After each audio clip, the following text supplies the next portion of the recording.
Hello everybody, it's Chef Marty here, and I'm going to do a video for my high school students. So it might be a little long for you, but if you're welcome to, like, I don't know, it's probably going to be 10 minutes or something like that instead of 3. So I want to explain a few things, okay? I have my mise en place already set out, which is all of my ingredients. Some of them have already been cooked, but I just want to show you how to do the main part of this recipe. So here's the recipe over here. Chef Marty's corn chowder, adapted from a recipe by Tyler Florence. And let's start with the chicken stock. The chicken stock is 3 cups of chicken stock. I had only 2 cups of this chicken stock.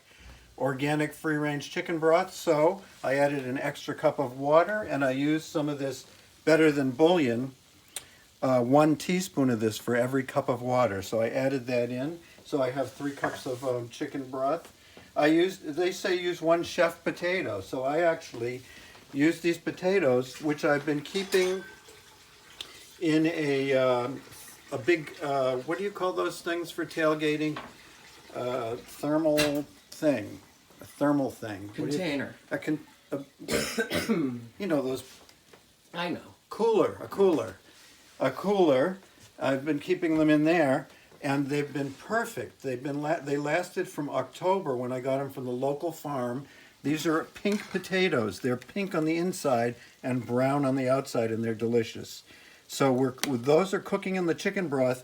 You're supposed to cook them for 7 minutes, so I've already done that part. And now I'm going on to the next part of the recipe, which is cooking the onions and the other vegetables in butter and oil. So the thing is that I use both the olive oil here, and I use some butter, which is, this butter is from grass-fed cows from Finland, which I like to use grass-fed butter because of its health benefits.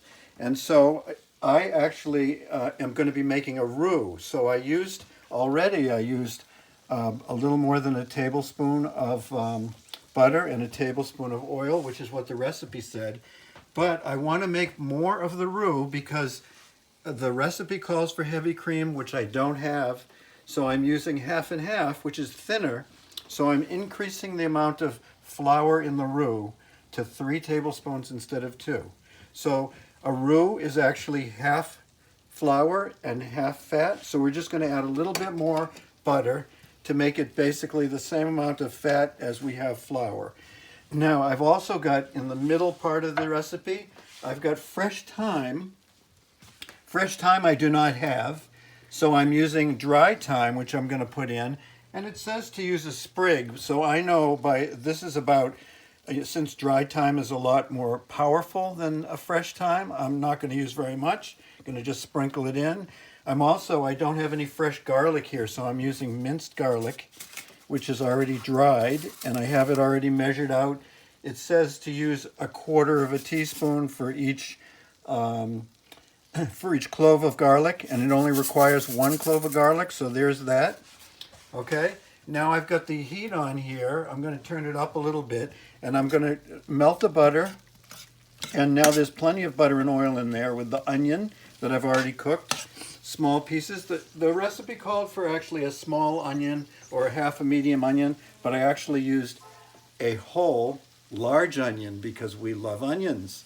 And does that change the recipe? No, it just gives you more onion.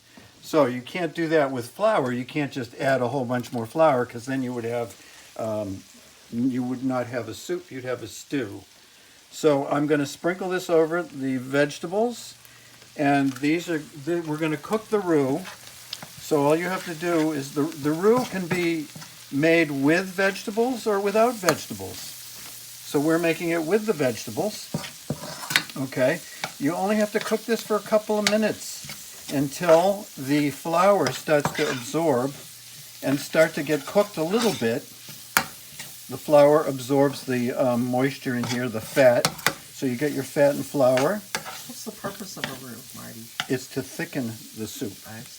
Okay, so because we don't have heavy cream, we have half and half. That's why I'm using extra roux to make it thicker. Okay, so now that we have this cooked for less than a minute or about a minute, we're going to start adding the liquid. So we've got our potatoes in our chicken broth. We're just going to add a little bit of that in.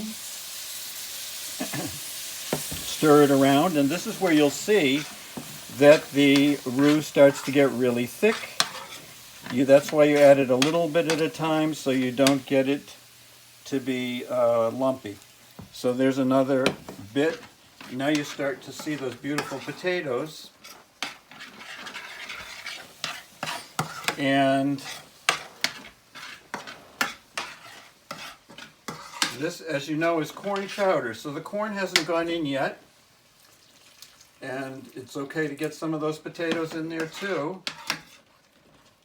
So now we've got our nice thick, look at how thick that is, right? So if it's too thick, we can always add a little bit more water and more chicken broth paste. Okay, so that looks good. So now we're just going to, we want to cook the whole thing, we're going to put the whole thing back in here. All right, so we just move this. We're going to put this to a smaller burner. And we're going to put this back in here. Now, the other things we have in the recipe are, it asks for parsley, which I don't have because we are quarantining, and I probably could have gotten some parsley because I did go looking for, I went looking for cabbage at the local market. And they didn't have any, so I left, and I didn't look for other things like thyme or parsley.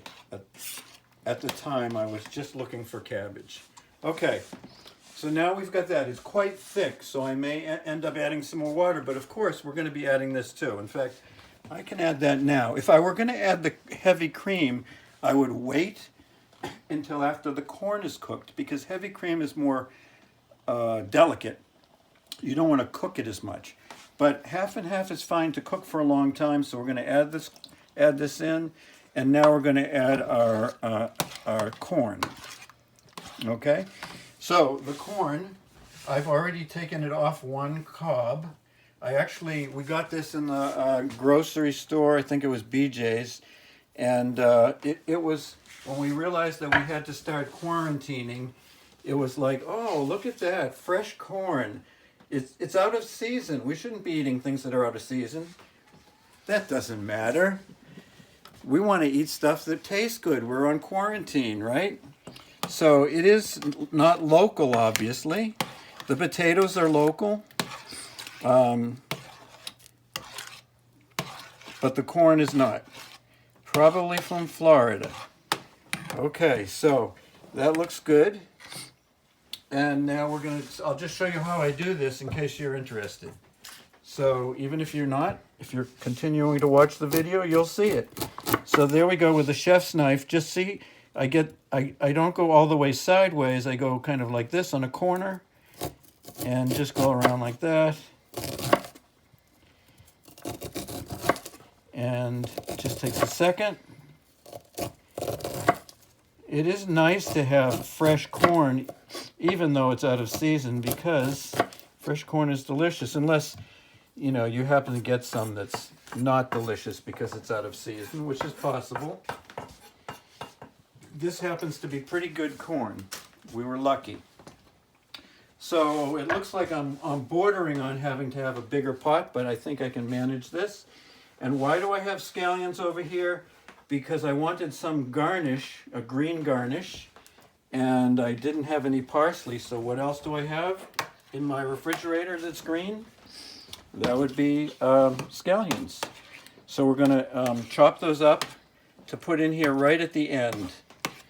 And so here's a little bit of my, you get your ends, your bottoms together, and then you start chopping over here. Whenever you use your knife, your chef's knife, you put the rounded part down and use the very back of the knife. You're holding a finger on one side of the blade, thumb on the other, and you're just chopping down like this. And then you just have to back your fingers away so your fingers are never near your knife. Okay. Okay, so we're not going to put that in until the corn finishes cooking. That's the end. We can actually taste it in a few minutes, but I think we want to get the corn cooked. So thank you for watching, and see you again.